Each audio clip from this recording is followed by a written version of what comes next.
course. Ruben Amorim made a really, really big decision beforehand, didn't he?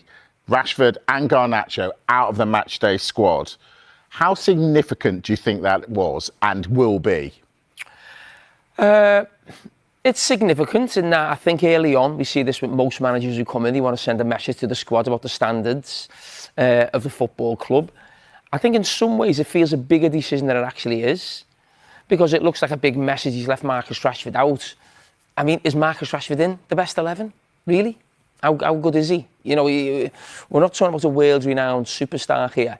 You know, I actually think we talk about Marcus Rashford too much, if I'm being totally honest. You know, he's a good player. He's not a great player. He's been a really good player for Manchester United. It is time for him to leave the club.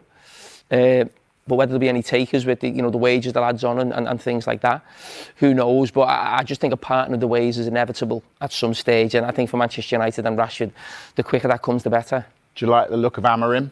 Yeah, I mean, I like it just because, listen, you take a liking or a dislike sometimes to certain managers, the way they come across in interviews or something they say, or maybe how they react after wins or defeats. You know, we're all scrutinising managers. That's why it's such a tough job. I really like the, you know, the cut of his jib. He comes, I think he speaks well. But listen, it's all about results. And I think that was a big one for him. Because I think when a new manager comes in, no one's expecting Man United to win every week. We know they're not good enough. But I think when you bring a new manager in, you want him to see a couple of big wins against good opposition and, you know, a top manager in Pep. And he's beat Pep now twice in maybe a month or so. So it shows he's obviously got the ingredients to be a top manager, but there's so much competition in the Premier League. But I think over the next 18 months, we'll probably give him an easy ride, because we know there's a lot to turn around at that football club. But that was a big one to build belief with his own players and supporters in his methods. Well, all of a sudden, they can't win a game. After the game, Pep says, "I'm not good enough." What did you think when you heard that?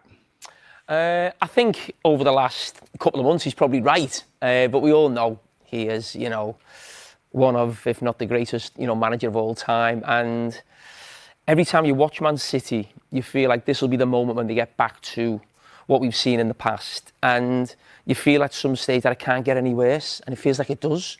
You know, I think of that Feyenoord game, and then at least that was a draw. I mean, it wasn't a great game yesterday. I think we should say that even if City would have won that game 1-0, as it looked like it was going to happen, I think we'd have still been coming here today just saying, City are not right. That win doesn't mask what we've just seen in these last few weeks or what we saw yesterday. But to lose the way they did towards the end of the game, great drama, great for us, the game being on Sky. But no, I think psychologically it's another massive blow. It's going to be tough to come back from it. Can you see any signs of a fix? No, the only way you fix this, and this is what I felt 2 or 3 weeks ago, is the January transfer market. They've just got so many players of a certain age in the same position. And signings that they've made over the last sort of 12, 24 months have not been good enough. And when you're asking them now to step up, they're not at the level that's needed. Being, you know, I think of probably Nunes, Doku, who've come in. Like you think of course Calvin Phillips was bought a couple of years ago as well. Silvinho's come in. Yeah, it's just. Yeah, I think the stars and the legends of Manchester City. You think of De Bruyne, you think of, you know, Silva, you think of Rodri being out. They need help. And the players who are coming out, you know, can't provide it right now. Yeah, really different feel on the other side of Manchester.